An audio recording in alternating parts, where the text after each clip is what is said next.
I tell you what, my friends, I'm feeling pretty good. Besides, my leg is killing me. I'm starting to worry about my leg. It's like it's turning really.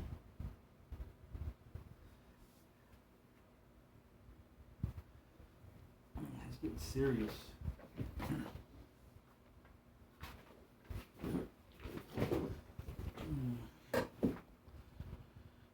I gotta be careful. Ice that up and hold it up and drink lots of water.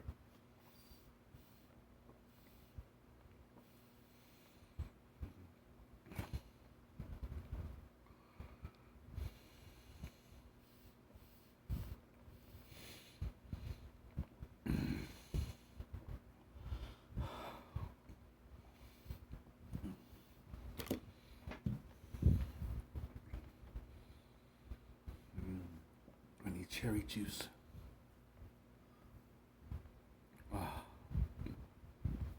Yeah, let me write that down. So when Wade calls, I'll know what I'm saying.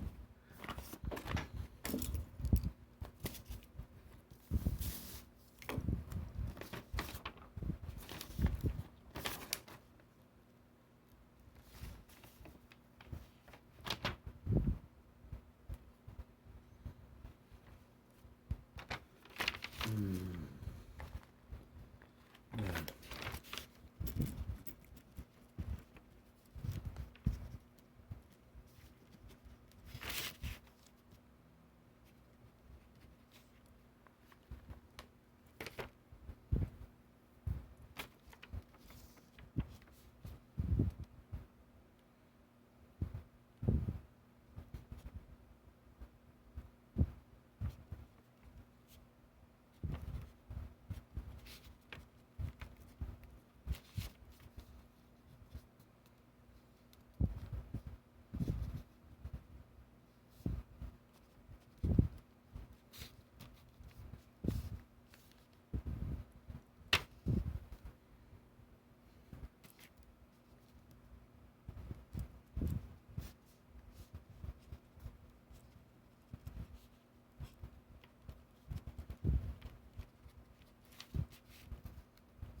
What else do I want? I don't want anything to eat.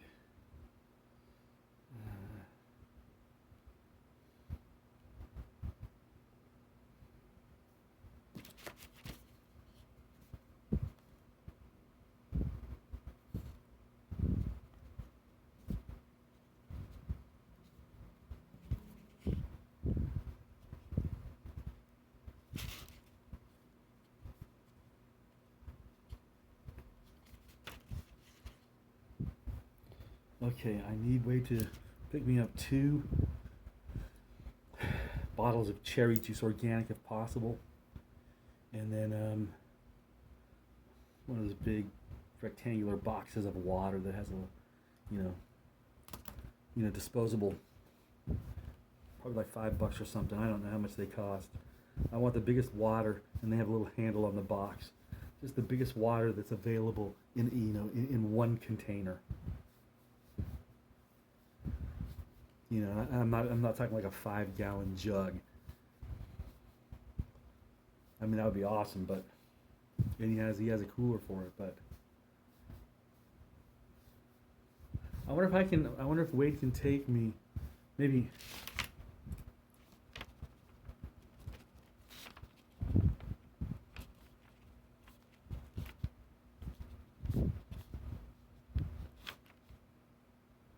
to a water station kiosk. I forgot what they call them.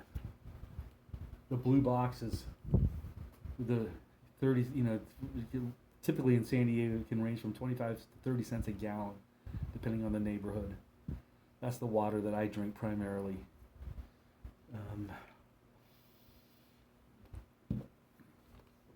It's all I can afford, and I think it's good enough. I would have had a water filtration system in my house many years ago, had it not been for all the destruction that's happened to me. See, that's the thing. My life would have gone completely differently, in the complete opposite way, and that is the true crime. The true crime is that I could have easily been living an A+ quality life for the last 12 years. Actually, the last 15 years, if they hadn't done if they hadn't done any of the bad things they did to me, my last 15 years would have been amazing. They would have been just as good as the rest of my life. I'm positive of it. I am so positive of it. And Julie and I would be so freaking happy now. And Zane would be so happy now. We would have lived that life, and I'm 1,000% positive of that, and I can prove it in hundreds of ways. It's just I've never been given the opportunity to share my story with anybody. And I'm glad at least I'm doing it right now here on my YouTube channel, known as LiViNG 420. This is Greenweaver. You know what? I think the marijuana is starting to kick in. The edibles. Remember, I took them at between 3 to 3:05. It is now 6:09. 6:09 on Sunday.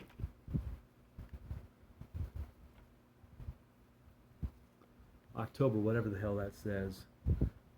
I'm not sure if it's going to focus well enough. 6:10, baby. 6:10 KFRC.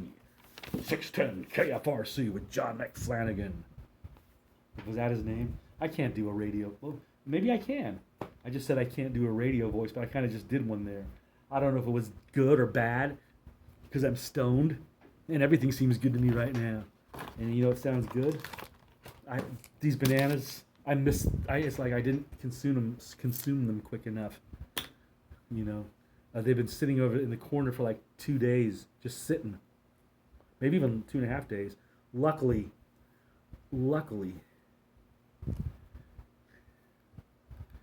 this still looks acceptable, especially considering that I'm high, and I'm getting higher by the second. Maybe I shouldn't have any more edibles. Of course, you know what? I'm going to. But not now. I'm going to finish the banana first. That'll give me some time to see how I feel like 15 minutes from now. Right now, I give this high. My leg is killing me, but the high is helping a lot. You want to see how bad my leg looks? It's going to freak you out. I'm sure this is 100% because of all the shit the manufactured home park did to me. I think they ruined my kidneys. They ruined my health. They ruined my mental health and my physical health so badly. My financial health, every aspect of my health has been destroyed by them directly. Not intentionally, but directly out of ineptness. And I can prove everything in my story to be so true in a multitude of different ways. And I'm ready to see you gentlemen and you ladies and whoever else is involved in court. Now look how bad my foot looks. Look how red it is, and oh my God, that's scary. That's why I have my leg elevated to try to help with that, and that's why I have this cold. This just came out of the freezer about 20 minutes ago, and it still has a cold factor to it for sure, because it was in the freezer and it's designed for this purpose, of being like a cooling pad, not necessarily for medical purposes as much as just for sleep. Maybe.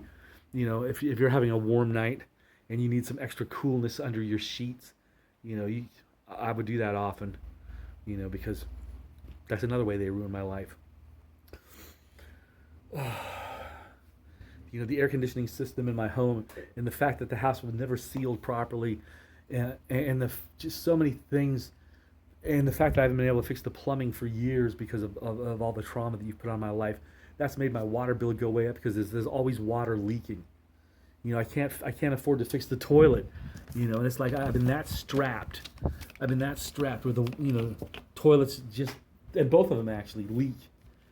So I try to keep them off, as much as possible. But, it's like my roommate forgets sometimes to turn it off because, and I don't have a roommate anymore. I don't have the house anymore. I got kicked out. My brother got kicked out. My fiance, we could have had an amazing life, but she got not kicked out, but she just knew she better start heading back to Sacramento, where we're both originally from, by the way, including my brother Zane, also from Sacramento. I think I want to head back to Sacramento, and maybe keep a home in San Diego as well. If I can get things, to work out fairly, I should be able to keep my home forever, and I'll just use it as a vacation home. I won't even live in it. I will just come visit San Diego, and you know what? I'll let my friend Alex live in it for a really good price, and it'll be his house for most of the year.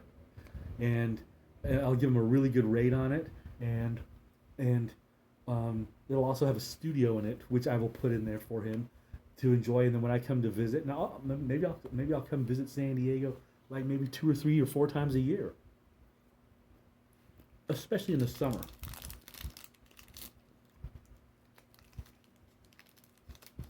Just to get away, get to the beach. Because Sacramento summers suck. They've always sucked. I can't imagine what they're like now. I can't. I used to hate them, back in the 90s. In the 70s and 80s, I loved it because I was always in the pool, always swimming. 5-6 hours a day, sometimes 7-8 hours a day. Because I'd swim at night also. Nothing better than jumping in the pool, with the lights on. The pool light. Man, I used to love the pool light. And just swimming around just by yourself, in a big old pool. And it was like, a very groovy.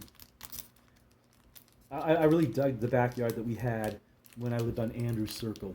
I lived on Andrews Circle with my parents back in the late 70s through early 80s. Well, actually through mid 80s, because I moved out of the house when I graduated Sac State in the year 1986.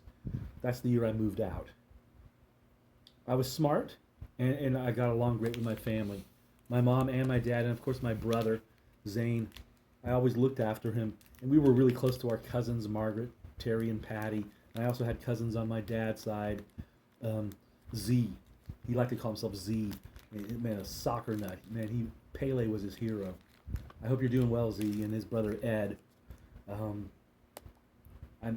we, all of us would hang out. As a matter of fact, Patty, Margaret, and Terry, Ed, Z, and me, and Zane, sometimes all of us would be together. But it was usually just either my mom's side of the family or my dad's side of the family. Because, it's like, we didn't like to crowd the house, all the time. The big get-togethers were like maybe a couple times a year. We'd have a big barbecue. And we'd even invite more people over. Man, good old days, man, the good old days, which would have continued. And that's part of my sad story.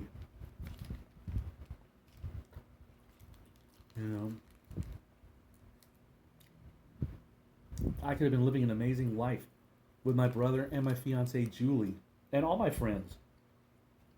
My friend Alex, for God's sakes, Alex, if things had worked out the way they were supposed to, dude, I lost so much amazing equipment over the last couple of years for recording studio stuff. Dude, I'm talking serious stuff, dude. I'm talking the DJ equipment and the recording studio equipment and the stereo equipment and computer equipment and et cetera, et cetera, et cetera. If I were to add it all up, and I lost it for pennies on the dollar, literally. And when I say pennies, I'm talking like maybe 10 cents. If something was worth like $500, I might get I might get $100 for it, but that was rare. Because this is in pawn shops. I wasn't trying to sell stuff, ever. I was hoping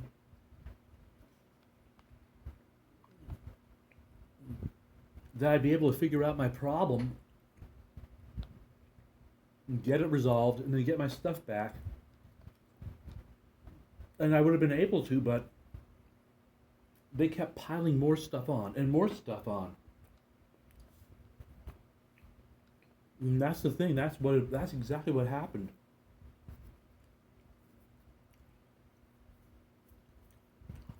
My life gets so scrambled by a dozen terrible things they do to me and my family. I fight. I try to find my way back. I start to find my way back. I'm on a path to finally achieving something, and then a new thing happens right around the time that I was so close to being able to break through and get the needed data all together. See, the thing is, my house became scrambled from the very beginning by not being given to us in the proper condition, and about me having to always be worrying about the flooring not being right, and Zane tripping and falling, and me tripping and falling inside the house because the flooring was that out of whack. And read my story, Decade of Destruction, on LiViNG420.com if you want to know all the crazy details, because I don't want to really talk about this bummer shit too much. I'm trying to make myself feel better, because my leg is killing me, because my mind is heavy with horrible things that have occurred to me over the last 15 years that have destroyed my family. And it's like I'm sitting here in complete disbelief that any of this even happened. It's like, it's insane. If you knew every little detail, I swear, if you knew every little detail, well, I don't want pity, and I don't want anyone to feel sorry for me for sure. But I would like if someone was able to help me by getting me hooked up with a lawyer that'd be willing to work on some kind of contingency basis, because I think I have and it's like, I'm thankful that this is just, maybe this is going to end up being something good for me, because I might have a multi-million-dollar lawsuit, and you know what? If I received a couple $1 million, that would make up for everything, because it would allow me to replace my kidneys, but that would have to be part of the provision. I would have to they would have to, whatever it cost, and that wouldn't even be part of the $1 million, or more. It's like, I want lawyers to figure this out. I want judges to figure this out. I want people to figure this out. How much should I get for my pain and suffering? Because the pain and suffering I've had over the last decade has been insane. If you knew the person I used to be, back in the 80s and 90s, and I swear to God, that's my friend Alex. Come on, Alex. You remember how I used to be in the 80s and 90s, how thrilled I was with life, how every fucking day was happy, how every song was fucking great. And not every song was great, but I didn't listen to crappy songs. I went out of my way to find amazing songs. Remember all the songs I introduced you to? And a lot of them I discovered on my own by just buying weird records, taking chances and rolling the dice, and I had the money back then. And I would still have that money now, and I'd still have all the things that for many, many years I've been collecting. My Super Audio CD and DVD audio collection, it was way over 850 titles. And I lost that for just a couple $100 in a pawn shop, and that's a whole fucking complicated story that I don't want to go into right now, because that'll definitely make me want to kill myself. That was, besides my brother and my own personal health and my fiance Julia and our 3 dogs, that's the most important thing in my entire life, was that high-res audio collection, which I had spent more than 10 years compiling, and thousands of dollars, but that's not the crazy thing. The crazy thing is that it was probably worth close to $80,000, and I lost it for like under $500. So I could have, but I if someone had offered, as a matter of fact, someone did offer me $38,000 for my collection. My dad was still alive, so I'd say about 10 and a half, 11 years ago. And that was a long time ago. $38,000 for my collection, and I since then I didn't get any new titles, and then they've been in the pawn shop for several years. Well, no, I lost them several years ago, but they'd been in the pawn shop for about a year, and they'd been in another pawn shop for a couple years, and there was no way I was going to lose those. That's like I said, I could probably get $80,000 for that collection today, because most of the titles were worth the minimum back then of $75 to $100 a title, and I had 4 or 5 titles that were worth like a couple $100 a piece, like Alicia Keys on Super Audio CD. I had that title, and what was her name, Patricia Barber, and all these, I had tons of original. I had the complete original master recording. So every title that was released by original master recordings, they had a black label. For example, I had Edgar Winter, the song Frankenstein and Free Ride. I forgot the name of that album, and it was in, I don't know if it was in surround sound, but I had that title. I had every Miles Davis title. I had every Blood, Sweat, and Tears title. I had every Talking Heads title, except that was called dual disc, and those aren't as rare. But you know what I like? I wonder how much a dual disc costs now. Let me Google that now.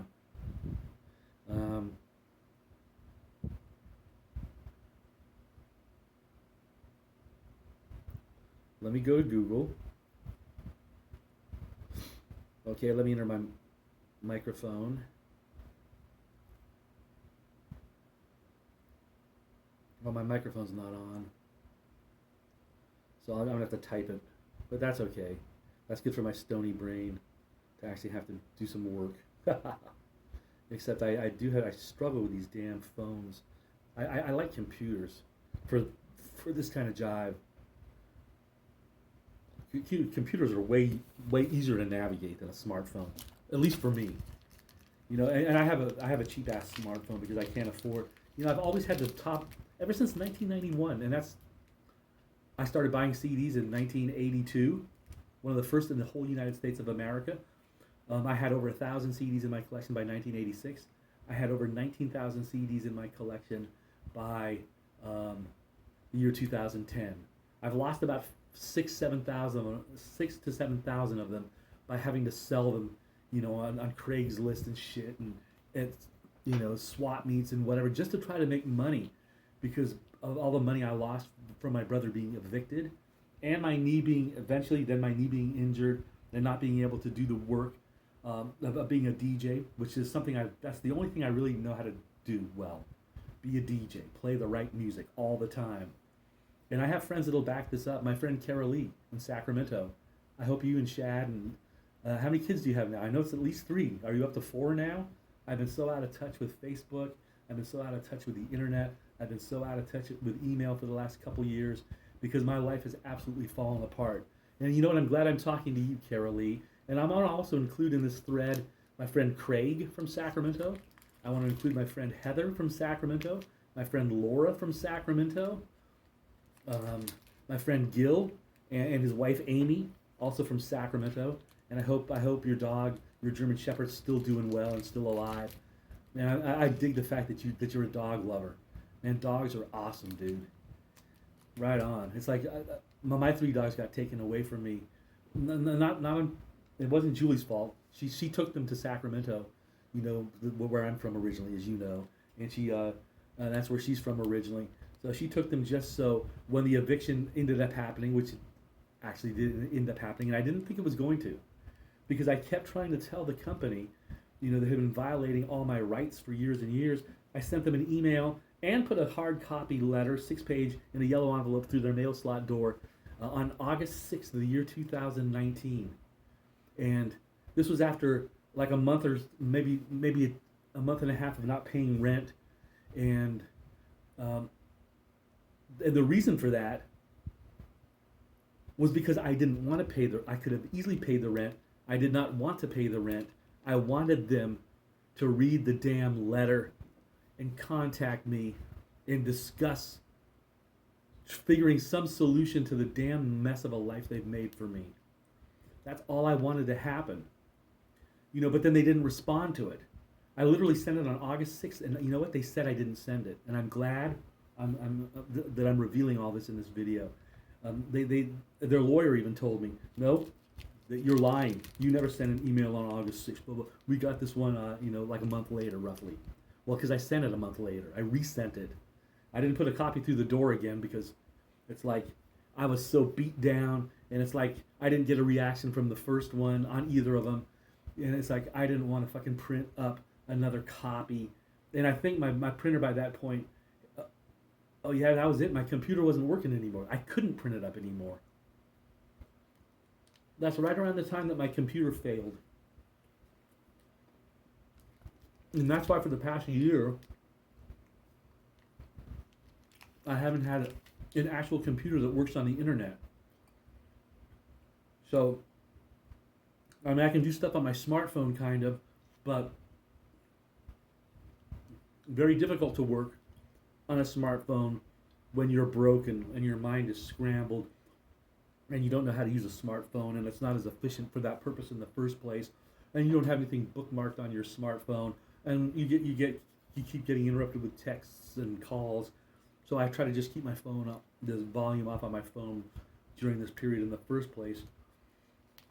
You know, because every little thing that was coming at me was just pushing me closer and closer to suicide. And I'm not a person that believes in suicide at all, with the one exception for the terminally ill that are in pain. You know, doctor-assisted suicide, and it shouldn't be hard to qualify for it.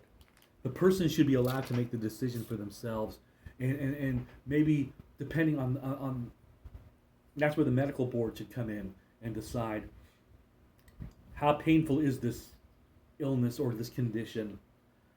And the more severe the pain is, the shorter the amount of time that the person should be allowed, you know, to think about it. You know, but the bare minimum should be like a week. You know, you have to deal with your pain for a week, bare minimum. You know, but that's for super severe cases, and maybe there's some that are so terrible, you know, that maybe it should be less than a week. I don't even want to think about such bummer shit like that. I absolutely don't want to think about bummer shit like that at all. I'm trying to get high. And you know what? Let me have some more water. That'll help.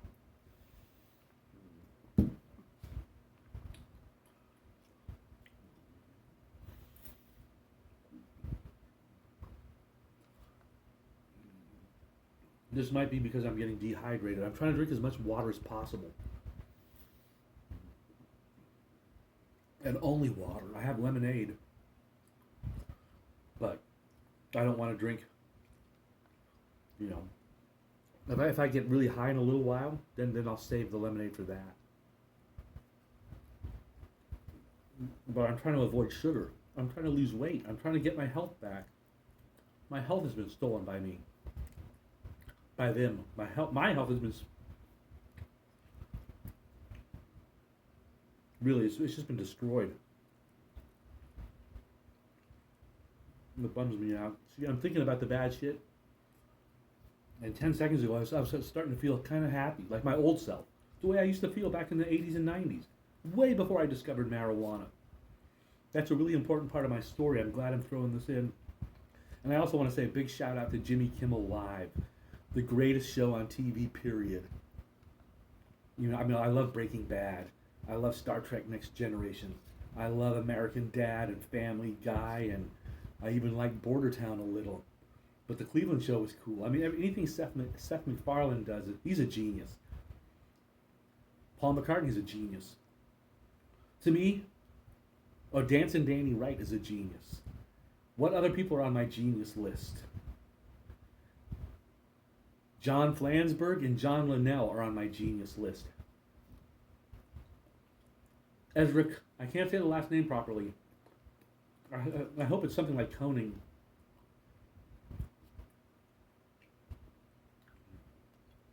My friend Alex has a friend.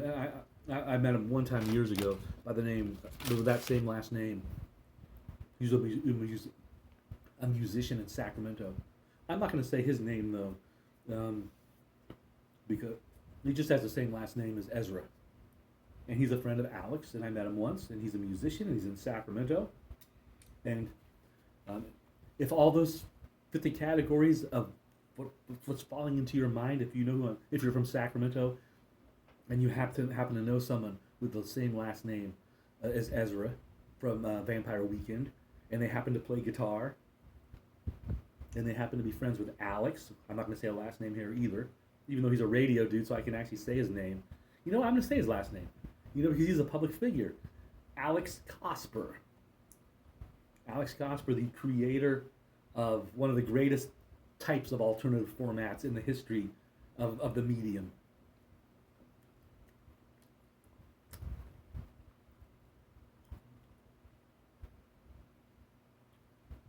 The music wasn't as good during that era as it was in the 80s. But he was able to put it together to make it sound like it was just as good. That was the magic.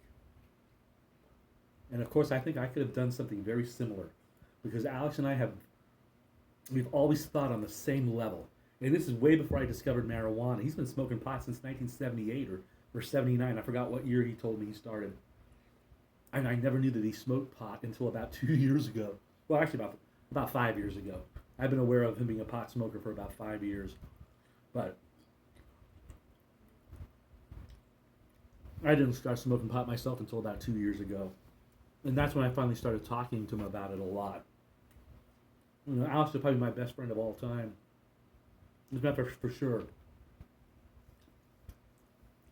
I had a friend in high school by the name of Dave. I won't say his last name, even though he's somewhat known, and he was on the radio for years, even on Quad 106, where Alex created that amazing soundscape throughout the 90s, primarily the mid-90s, but, you know, starting in the early 90s and just getting it better and better, you know, until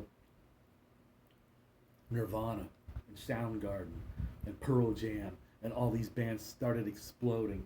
And he was very early on that scene.